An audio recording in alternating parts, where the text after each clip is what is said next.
देश के लिए कुछ काम करने का मौका मिला, अपराध के विरुद्ध संघर्ष करने का मौका मिला। पहले से ही पुलिस ही बनना चाह रहा था या ऐसा कुछ नहीं था। ये जो जर्नी रहा, आपको थोड़ी सी आउट ऑफ बॉक्स थिंकिंग चाहिए। नेशनल पुलिस एकेडमी में आपकी एंट्री होती है और दौर मुझे लगता है कि आज के दौर से ज़्यादा कठिन समय था। आप बतौर एएसपी अयोध्या पहुंचते हैं और तमाम मिर्ज़ापुर से लेकर के तमाम अन्य जिलों में आपने कप्तानी करी।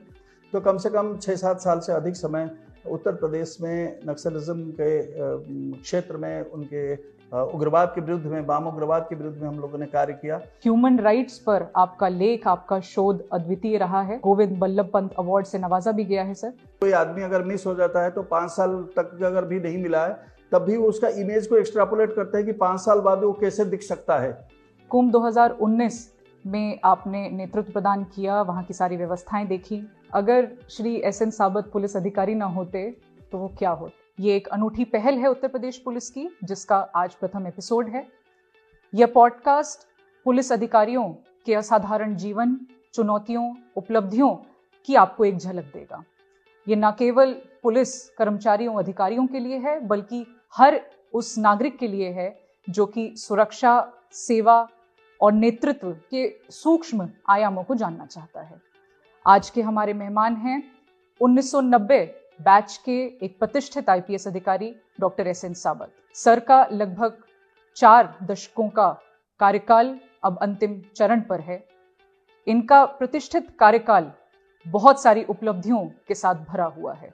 इन बहुआयामी उपलब्धियों में शामिल है उग्रवाद विरोधी अभियान, कौशल विकास की इनकी तमाम परियोजनाएं, मेगा इवेंट मैनेजमेंट और साथ ही साथ साहित्यिक उपलब्धियां।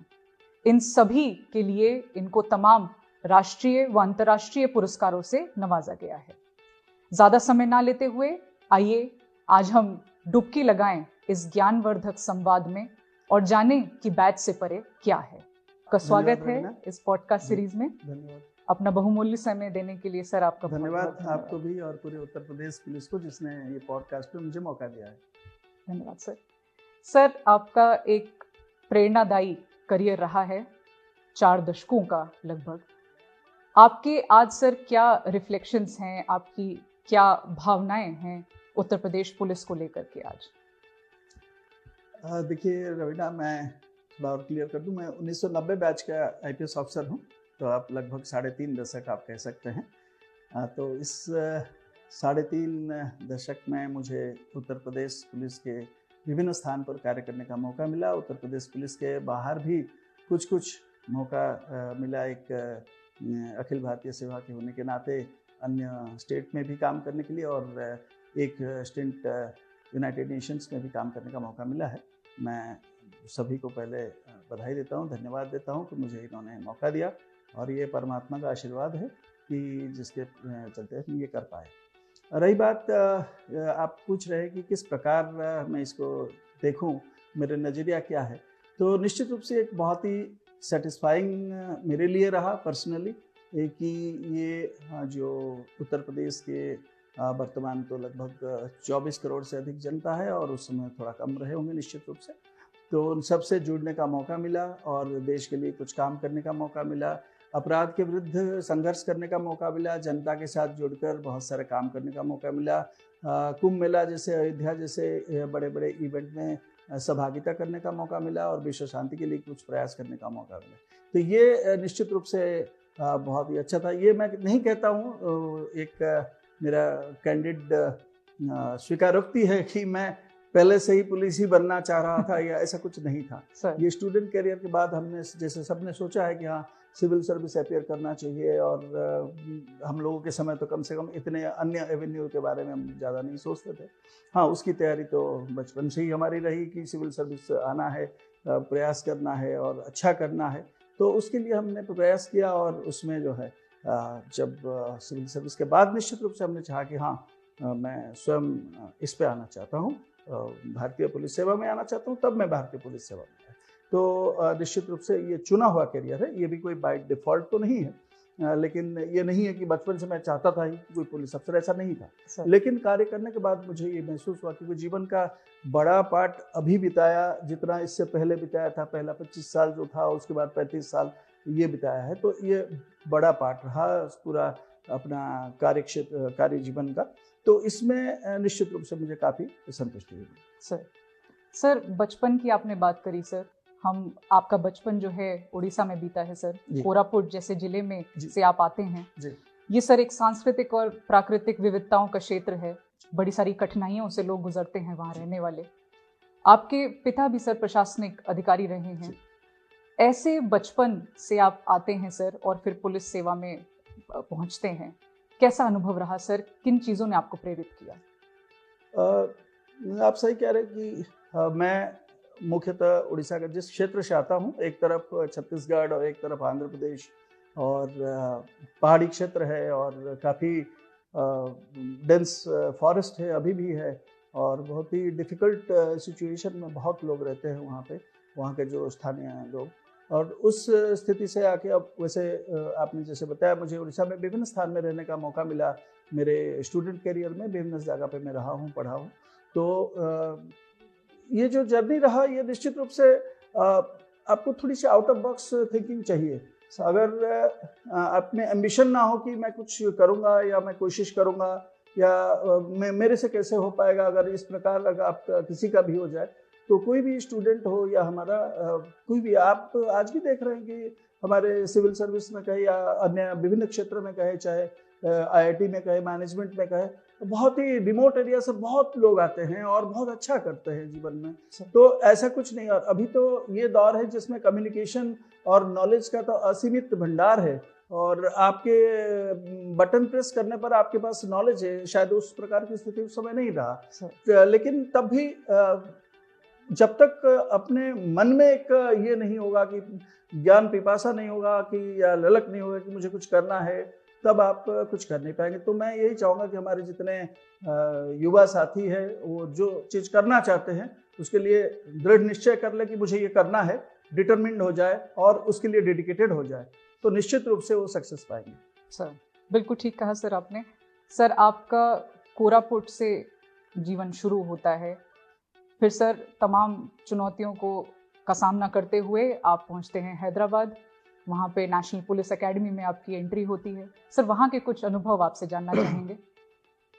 आप स्वयं भी IPS ट्रेनिंग मेरे बहुत बाद रहे हैं, तो आपको भी नॉलेज है। और NPA का जो समय होता है, ये हमको एक स्टूडेंट कैरियर से लेकर एक सर्विस ऑफिसर के रूप में ट्रांसफॉर्म करता है। हमको कुछ नहीं पता होता है किसी चीज़ के बारे में, विशेष करके जो पुलिसिंग के बारे में, व्हेन वी जॉइन NPA। लेकिन वहाँ पे रहने के बाद इतना सिस्टमैटिकली हम लोगों को सिखाया जाता है, इतने सारे एक्सपोजर दिया जाता है। जैसे कि हम लोगों के समय जो ट्रेनिंग होती थी, फिजिकल और इंडोर ट्रेनिंग होती थी, उसके बाद भी हम लोगों को तत्कालीन समय में पंजाब उग्रवाद से ग्रसित था, तो हमारा ट्रेनिंग वहाँ पंजाब में भेजा जाता था। हम लोग पंजाब में 15 दिन रहते थे। कहीं हम लोग NSG में जाके NSG में विभिन्न चीज़ों के बारे में शिक्षा ग्रहण करते थे, BSF के साथ शिक्षा ग्रहण करते थे, CRPF के साथ करते थे। तो और उसके बाद अपने अपने कैडर में जाके वहाँ पर हम लोग व्यवहारिक प्रशिक्षण करते थे। तो मोटा मोटी जिस समय जो चैलेंजेस है, उसी के हिसाब से NPA ने अपने आप को गियर अप करता है और उसी प्रकार ट्रेनिंग देता है। तो निश्चित रूप से वो ट्रेनिंग तो इतना ही महत्वपूर्ण था कि हमको एक सर्विस के ऑफिसर के रूप में उसने रूपांतरित किया। और क्योंकि पहले तो हम लोगों को कोई प्रोफेशनलिज्म पता नहीं था, और मैं निश्चित रूप से वो दिन नहीं भूल पाऊंगा। और उसके बाद भी जब जब मौका मिला, NPA में मैं गया और विभिन्न रिफ्रेशर कोर्स में गया, NPA में लेक्चर देने के लिए गया, या और it is always a pleasure to be in NPA, और जाके वहाँ पे अपना कुछ मोमेंट शेयर करना। सर हैदराबाद के बाद सर आप आते हैं उत्तर प्रदेश में, आपकी एंट्री होती है, आप बतौर ASP अयोध्या पहुंचते हैं और तमाम मिर्ज़ापुर से लेकर के तमाम अन्य जिलों में आपने कप्तानी करी, विभिन्न पदों को संभाला, नेतृत्व प्रदान किया। उसके क्या अनुभव रहे सर? उत्तर प्रदेश हमेशा पुलिसिंग के लिए बहुत चैलेंजिंग रहा। जब हम कैडर में आए, तभी सब लोगों ने बताया गया था कि भारत में जितने प्रकार समस्या है, सभी का कुछ ना कुछ झलक तो उत्तर प्रदेश में निश्चित रूप से है। सर उत्तर प्रदेश में उस समय जब हम लोग यहाँ पे ज्वाइन किए थे, बहुत फेमस ऑफिसर्स यहाँ पे DGP रहे हैं, श्री प्रकाश सिंह सर रहे हैं, श्री SBM त्रिपाठी सर रहे हैं, और सभी टॉप ऑफिसर्स यहाँ पे थे जिन्होंने अपने आप का छाप छोड़ रखा था और हम लोग उनको एक मॉडल के रूप में मान रहे थे, एक मेंटर के रूप में हम लोग उनसे उनके प्रोफेशनलिज्म को देखते थे। मैं शुरू तो किया था, रेगुलर एएसपी मेरी वाराणसी में रही और फिर मैं अयोध्या में भी रहा एएसपी के रूप में। निश्चित रूप से वो समय और दौर मुझे लगता है कि आज के दौर से ज़्यादा कठिन समय था, और अभी तो पुलिस का काफ़ी अपर हैंड है, और उन दिनों में मुझे लगता है कि लॉ एंड ऑर्डर के लिए भी प्रत्येक दिन हम लोगों को समस्या जूझना पड़ता था, और हम लोग काफ़ी प्रयास करके उसमें सफलता पाते थे। सर, जिन क्षेत्रों में आपने शुरुआती दौर में काम किया, वहाँ पर नक्सलवाद की भी शुरुआत उत्तर प्रदेश में आपने देखी।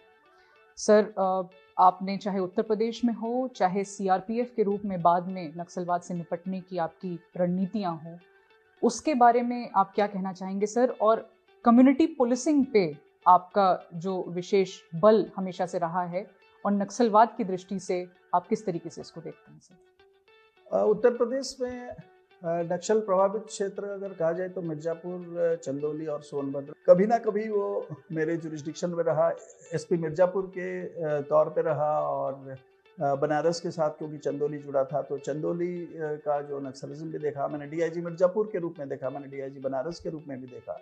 तो कम से कम 6-7 साल से अधिक समय उत्तर प्रदेश में नक्सलिज्म के क्षेत्र में, उनके उग्रवाद के विरुद्ध में, वाम उग्रवाद के विरुद्ध में हम लोगों ने कार्य किया।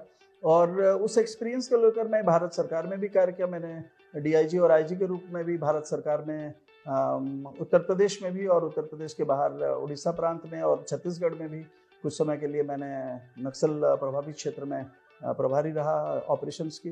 तो ये शुरुआत में निश्चित रूप से वहाँ पे फोर्स की कमी के कारण और टेरेन की जानकारी ना होने के कारण, भौगोलिक परिस्थिति का पता नहीं था, वहाँ का सोशल डायनामिक्स के बारे में जानकारी नहीं थी, और वो स्थिति अपर हैंड पुलिस की नहीं रही या सीपीओस की नहीं रही। लेकिन धीरे धीरे ये स्थिति आई कि हमारा अपर हैंड उसमें रहा, और साथ साथ जो स्थानीय लोगों का विश्वास अर्जन करने के लिए समय समय पर सरकार द्वारा जो व्यवस्थाएं की गई, जो स्किल डेवलपमेंट के प्रोग्राम्स कराया गया, उसको हम लोग बड़े पैमाने में कराए, उसमें सहभागिता कराया सेंट्रल पुलिस फोर्सेस का, स्टेट पुलिस फोर्सेस का, जिसके वजह से वहाँ पे कम्युनिटी में अच्छा मैसेज गया, और वो धीरे धीरे हम लोगों के फेवर में होने लगे। और स्थानीय विश्वास जब हम लोग जीत गए तो निश्चित रूप से, और उसके साथ साथ better training, better gadgets, better weaponry और टेक्नोलॉजी इन्फ्यूजन, उसके साथ साथ ये उग्रवाद, वाम उग्रवाद पर काफ़ी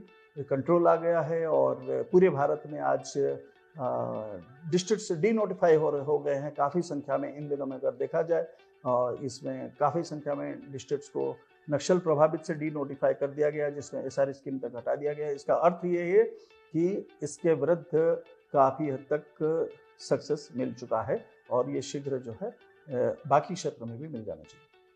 सर, आपका जो कार्यकाल रहा उसमें कौशल विकास पर आपने बहुत फोकस किया। कम्युनिटी पुलिसिंग का एक बहुत ही महत्वपूर्ण अंग के रूप में इसे देखा जा सकता है। इसके बारे में सर अगर आप कुछ हमसे साझा करना चाहें। जब हम रिमोट एरियाज में और ऐसे क्षेत्र में, आदिवासी बहुल क्षेत्र है या पर्वतीय क्षेत्र है, उस क्षेत्र में कार्य करने का मौका मिला, जहाँ पे एक्सेस टू एजुकेशन लोगों के लिए बहुत कम था, और जो general level of education society में काफ़ी कम रही, उस समय हमने देखा कि ये जो स्थानीय यूथ है, जो युवा है, वो शीघ्र प्रभावित हो रहे हैं ये नक्सलवाद द्वारा, क्योंकि उनको लगता है कि ये जो नक्सलवाद की जो थ्योरी है उसके बल पर उनको जो है जीवन में सफलता मिलेगी, और वो बेसिकली मिसगाइडेड थे।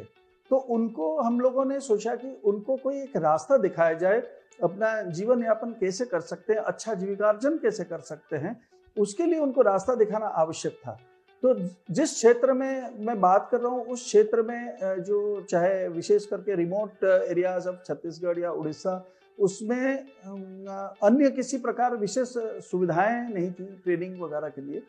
तो हम लोगों ने वहाँ पे प्रशिक्षण शुरू कराया, प्रशिक्षण स्थानीय युवाओं को लेके विभिन्न ट्रेड्स पे कराया। एक तो कुछ लोगों को प्रॉपरली ट्रेनिंग कराया जिससे वो सुरक्षा गार्ड की कार्य कर सकते, और उसमें लड़के भी रहे और अलग अलग बैचेस में हम लोगों ने महिलाओं का भी ट्रेनिंग कराया। उसके साथ साथ विभिन्न अन्य स्किल डेवलपमेंट, जैसे मान लीजिए इलेक्ट्रिशियन बनने का कार्य, प्लम्बिंग का कार्य कराना, कंप्यूटर जो थोड़ा अधिक पढ़े लिखे थे उनके लिए कुछ कंप्यूटर के कोर्सेज करके उनको टाइपिंग वगैरह सिखाना, कुछ लोगों को ड्राइवरी कोर्सेज कराना और कुछ लोगों को मैशनरी ट्रेनिंग कराया किसी इंजीनियरिंग कॉलेज से मदद लेकर।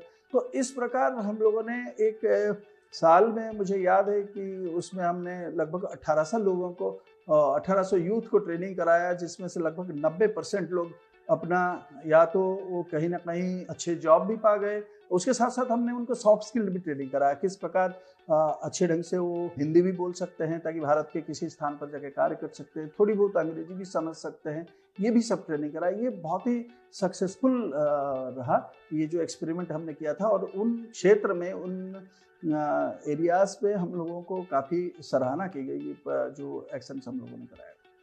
सर, जो आपने ये साझा किया कि 1800 व्यक्तियों को, बच्चों को, युवाओं को कौशल विकास की दिशा में लगाया गया, उनको फिर जॉब्स में मिली अंततः जा कर के, ये समाज के उत्थान के लिए तो सर आपका एक अद्वितीय योगदान है।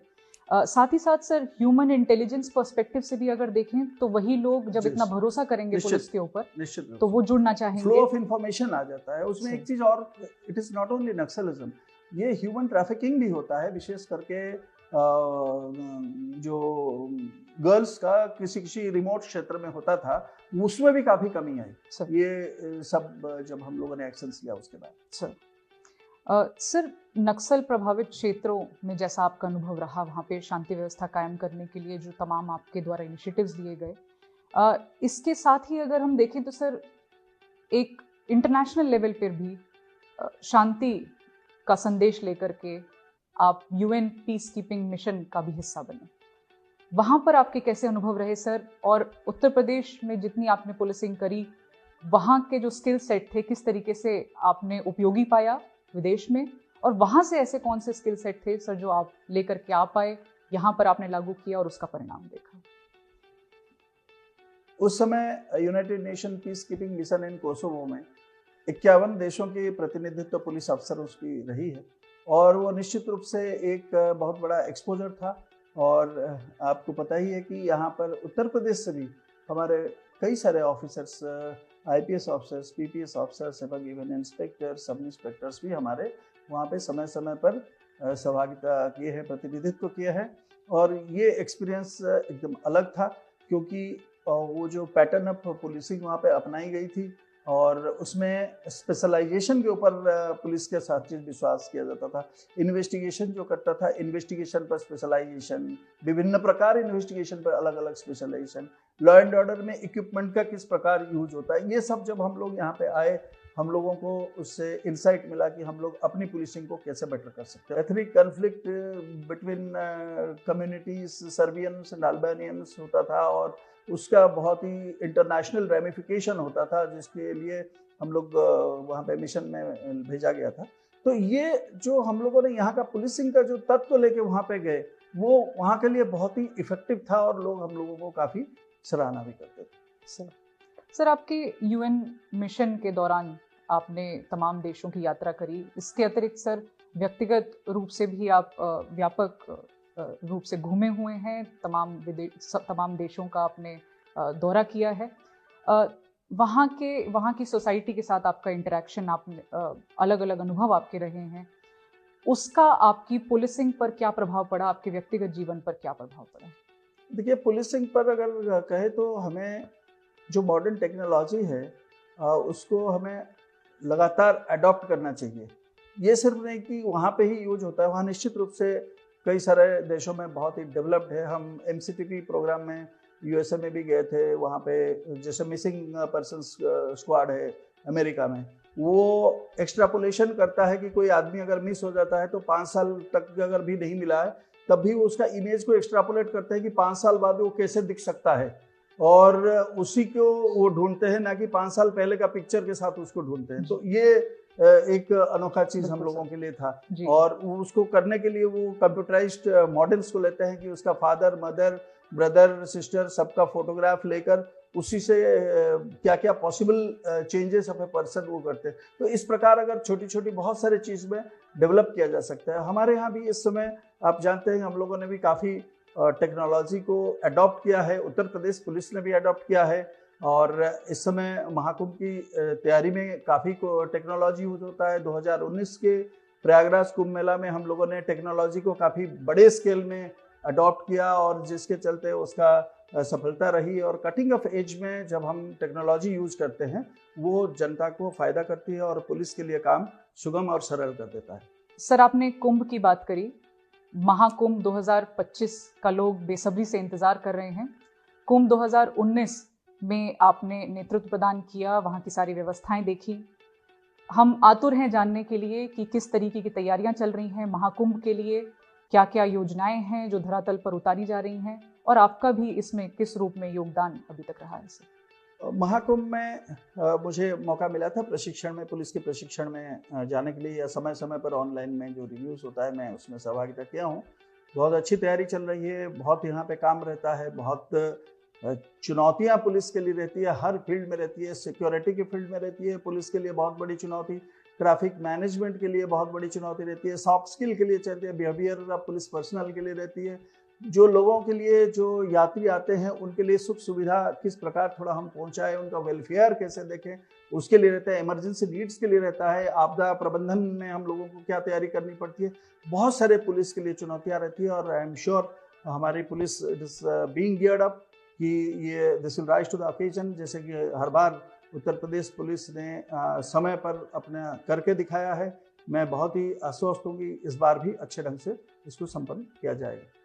सर, इतने बड़े मेगा इवेंट की हम बात कर रहे हैं, उत्तर प्रदेश की अगर बात करें तो इतनी ज़्यादा आबादी वाला प्रदेश है, कुछ ही ऐसे देश हैं जिसकी जनसंख्या उत्तर प्रदेश से अधिक होगी। ऐसे में आपने बहुत सारे मेगा इवेंट्स को ऑर्गेनाइज किया है सक्सेसफुली, डिफेंस एक्सपो हो, कुंभ हो, आदि आदि तमाम गिनतियां हम कर सकते हैं। इसमें आप किस तरीके से क्राउड मैनेजमेंट स्ट्रैटेजीज डेवलप करते थे, किस तरीके से आपने इनको सकुशल संपन्न कराया सर? देखिए, कोई भी कुंभ मेला तो सबसे बड़ा दुनिया का सबसे बड़ा अरेंजमेंट है और जिसमें क्राउड मैनेजमेंट सबसे इम्पॉर्टेंट है।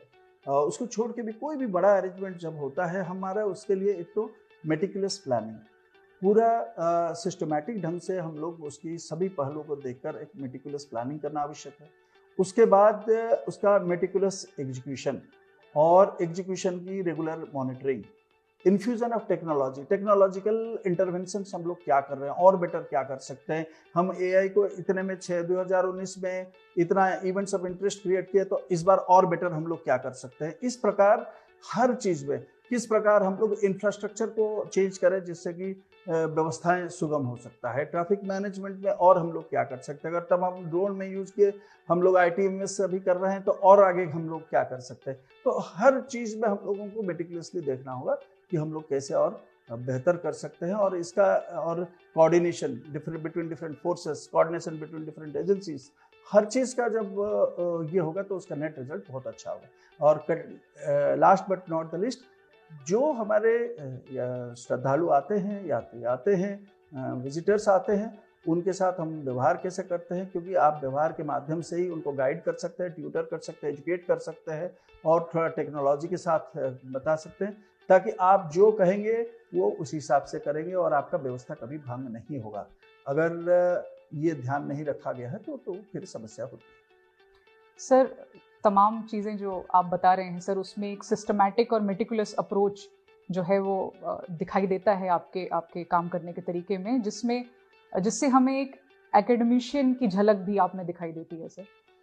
ह्यूमन राइट्स पर आपका लेख, आपका शोध अद्वितीय रहा है, जिसके लिए आपको गोविंद बल्लभ पंत अवार्ड से नवाजा भी गया है सर। हमारे श्रोताओं के लिए, हमारे साथियों के लिए क्या आप सरल तरीके से समझा पाएंगे कि ह्यूमन राइट्स क्या है, इसके क्या आयाम हैं? पहले तो सबसे पहले तो आपने बताया कि शिक्षा की नीड्स, और क्योंकि हमारे घर में हमेशा शिक्षा का भी माहौल रहा। आपको शायद पता है कि हमारी धर्मपत्नी जो है प्रोफेसर सुनीता मिश्र, वो भी इसमें वाइस चांसलर है, पहले प्रोफेसर रहे हैं, और तो निश्चित रूप से घर में पढ़ाई का माहौल तो बना ही रहा। और उसके साथ साथ हमने हमारे जो बेटे हैं सबको पढ़ने के लिए प्रेरित भी किया कि आगे कैसे उसको बेहतर हम लोग कर सकते हैं, क्योंकि लर्निंग का नॉट ओनली पढ़ाई, मतलब मेरा मीनिंग किताबी में सीमित नहीं है, हमें लर्न करना चाहिए लास्ट तक। मुझे याद है जब इंटरनेट नया शुरू हुआ था और 1997-98 में हम लोग नया नया ईमेल सीखे थे, हमारे कुछ रिटायर्ड ऑफिसर्स हमसे बात करते रहते थे और थोड़ी बहुत उस पर डिस्कस करते रहते थे। मुझे बहुत अच्छा लगता था कि उस समय उसके बाद भी लेट एज में उन्होंने सब सीखना शुरू किया और सब बहुत जल्दी से एक्सपर्ट हो गए थे। तो ये सिर्फ हमारे अफसर्स की बात नहीं, हर व्यक्ति के लिए लर्निंग का समय कभी ख़त्म नहीं होता है। आदमी तो मैं मान के चलता हूँ कि लास्ट तक व्यक्ति को सीखते रहना चाहिए कुछ ना कुछ। जैसे अभी थोड़ी देर पहले आपसे बात हो रही थी, ये जो आप सेटअप लगा रहे हैं तो उसके बारे में भी बहुत सारे टेक्निकल बात होती है जो हम लोगों को नहीं पता है। तो हम लोग कुछ ना कुछ नया हमेशा सीखते रहते हैं और सीखने का प्रयास हमको कभी ख़त्म नहीं करना चाहिए। आईपीएस अफसरों के लिए भी मेरा यही कहना है और ये मानना है कि एक बार सर्विस में आ जाने के बाद ये कोई मैंडेटरी तो है नहीं कि आपको जो है कुछ और अधिक से अधिक एक्वायर करना है एजुकेशनल नॉलेज और ये, लेकिन इसको करना आवश्यक है। मुझे ये लगता है नॉट ओनली प्रोफेशनल नॉलेज या रिफ्रेशर ट्रेनिंग जो मैंडेटरी होती है, उसको छोड़ के भी खुद अपने इंटरेस्ट से जो अच्छा लगता है उसको अधिक से अधिक लर्न करे और ताकि वो एक फुल फ्लेश्ड पर्सनैलिटी उसकी डेवलप करेगा। सर, जैसा आपने कहा स्किल अपग्रेडेशन पर आपका हमेशा से जोर रहा है, कुछ ना कुछ नए सीखने की जो तलब है वो कभी समाप्त नहीं हुई है और न कभी होगी। सर, जो यंग आईपीएस ऑफिसर्स हैं और या फिर जो पुलिस में आना चाहते हैं, ऐसा कौन सा एक स्किल है अगर आपको बताना हो, या ऐसा कोई एक आयाम जिस पर उनको काम करना चाहिए सफल होने के लिए? अब शुरू में मैंने बताया, देखिए अगर व्यक्ति अपना चॉइस का फील्ड को चुन ले और जिसमें उसको पसंद है उसी फील्ड में अगर वो अधिक से अधिक नॉलेज एक्वायर करे तो वो जीवन में सक्सेस करेगा। लेकिन एक बात ध्यान रखना है कि किसी भी फील्ड को चुने तो उसमें एक्सेल करने के लिए, उत्कर्षता के लिए प्रयास करना आवश्यक है, तभी वो करेगा। चाहे वो सिविल सर्विस आना चाहे वो टेक्नोलॉजी में जाना चाहे वो म्यूजिक फील्ड में जाना चाहे या चाहे खेल में जाना चाहे, किसी भी field, all fields are equally good, लेकिन उसमें उसको एक्सेल करना अत्यंत आवश्यक है, तभी वो जीवन में सक्सेसफुल हो पाएगा। और secondly, as a human being आपको नहीं भूलना चाहिए कि आपका जो ह्यूमन एटीट्यूड है वो कभी आपको खोना नहीं चाहिए। वही मानवाधिकार है, आप मानवाधिकार की बात कर रहे थे, जो मेरी शोध है भारतीय संस्कृति में मानवाधिकार के बारे में। उसमें बेसिक थ्रस्ट यही है, जैसे कहा जाता है कि 1215 एडी में ही मानवाधिकार का प्रारंभ हुआ है विश्व में मैग्ना कार्टा के साथ, लेकिन ऐसा नहीं है। मैं अपने शोध में ये दिखाना चाहता था कि भारतीय संस्कृति में मानवाधिकार सदियों से है और उसमें एक कर्तव्य के रूप से उसको अवधारित किया गया है, दूसरे पक्ष का कर्तव्य के रूप में अवधारित किया गया है। अभी हम लोग इसको अधिकार के रूप में ट्रीट करते हैं, पहले उसका अपोजिट साइड का कर्तव्य के रूप में अवधारित था। तो यही उसमें फर्क है, ये समझने की बात है। सर, आपको जैसा आपने बताया सर, पढ़ने लिखने का शौक है। जो लोग लिखने का शौक रखते हैं वो पढ़ने का शौक भी रखते हैं। ऐसी कौन सी किताबें हैं सर जो आप सजेस्ट करना चाहेंगे फॉर ऑल आवर लिसनर्स? अभी तो ऐसे बहुत स्पेसिफिक नहीं, मैंने कहा ना जिस फील्ड में जिसकी पसंद है उसी फील्ड से ही पढ़े, उसी फील्ड में चुने। आजकल तो बटन प्रेस में आपके पास नॉलेज का भंडार है। बिना मुझे मेरे बेटा ने बताया था, वो इंजीनियरिंग करने के समय कि उसका एक दोस्त था, बहुत अच्छा पढ़ता था, वो कोई किताब नहीं पढ़ता था, वो सिर्फ गूगल से पढ़ता था और वो इतना अच्छा करता था, उसका आउटस्टैंडिंग परफॉर्मेंस था, वो बताया था। तो ये भी एक लर्निंग था मुझे कि ऐसा भी हो सकता है कि कोई बुक्स पर्टिकुलरली नहीं पढ़ता था लेकिन पढ़ाई खूब करता था। तो ऐसा कोई स्पेसिफिक मैं नहीं बताना चाहूँगा। There are so many good books, जिसका अपने इंटरेस्ट के हिसाब से पढ़े, अपना चाहे, लेकिन सभी व्यक्तियों को भारत की संस्कृति, भारत की सभ्यता, भारत के जो रिच कल्चर, इसके बारे में सबको जानना चाहिए। सर, आप एक अच्छे पुलिस अधिकारी होने के साथ साथ एक धार्मिक व्यक्ति भी हैं, एक पहलू ये भी है आपका। कैसे सर पुलिस के जो आपके पुलिसिंग के जो अनुभव रहे हैं उसने आपको आध्यात्म की ओर भेजा, प्रेरित किया उस तरफ जाने के लिए, और कैसे आध्यात्म से सीखी हुई चीजें आपने पुलिसिंग में अप्लाई करने का प्रयास किया? अरे हमारे, अगर वैसे कहें तो आप प्राचीन काल से जितना हमारे संस्कृति वर्षे से सभी में तो पुलिसिंग झलकता है। विनाशाय चतुष्टयम् कैसे आया शब्द वहां से, वसुधैव कुटुंबकम कैसे आया, ये भी ह्यूमन राइट्स का ही पार्ट है।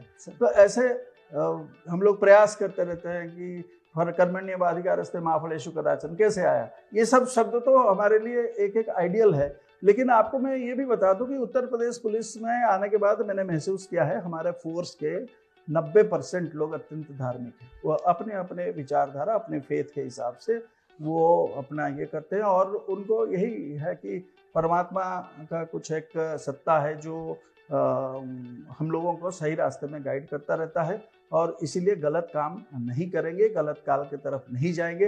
तो ये प्रोफेशनली हमारे लिए बहुत अच्छा होगा, और पब्लिक में भी इसकी बड़ी सराहना की जाती है। तो ये तो एक पर्सनल अनुभव है मेरा। व्यक्ति का धार्मिक होना, उसकी निजी होना या ना होना, उसका निजी चॉइस है। लेकिन मुझे जो महसूस किया है मैंने यहाँ पर फोर्स में, वही मैं आपको बता रहा हूँ। सर, सक्सेस हमेशा नहीं होती सर। जीवन में कई सारे चुनौतियां आपने देखी, कई फेलियर्स भी हुए होंगे। ऐसे समय में, ऐसी कठिन परिस्थितियों में आपने अपनी प्रेरणा का स्रोत कहाँ पाया? अब देखिए, एक तो जैसे आपने कहा कि आप अगर भगवत विश्वासी हैं, लगता है कि हाँ, जिस प्रकार एक तूफान कभी आता है और चला जाता है, हमेशा कोई तूफान नहीं बना रहता है, तो आएगा चला भी जाएगा। आपको धीरज रखना है, धैर्य रखना है उस समय के लिए। और उसके साथ साथ अगर आपके फैमिली आपके सपोर्ट में है, आपके फ्रेंड्स आपके सपोर्ट में है, और अगर इन ए प्रोफेशनल वर्ल्ड अगर आपका प्रोफेशनल कोलीग्स आपके सपोर्ट में है, तो निश्चित रूप से आप उसको ओवरकम कर जाएंगे। सर, इसके बाद की आपकी क्या योजना है? अब वो समय बताएगा, और कि कुछ ना कुछ प्रोडक्टिव कार्य जरूर करें। सर, एक चीज जानने के लिए की बहुत इच्छा है मेरी। अगर श्री एसएन साबत पुलिस अधिकारी ना होते तो वो क्या होते?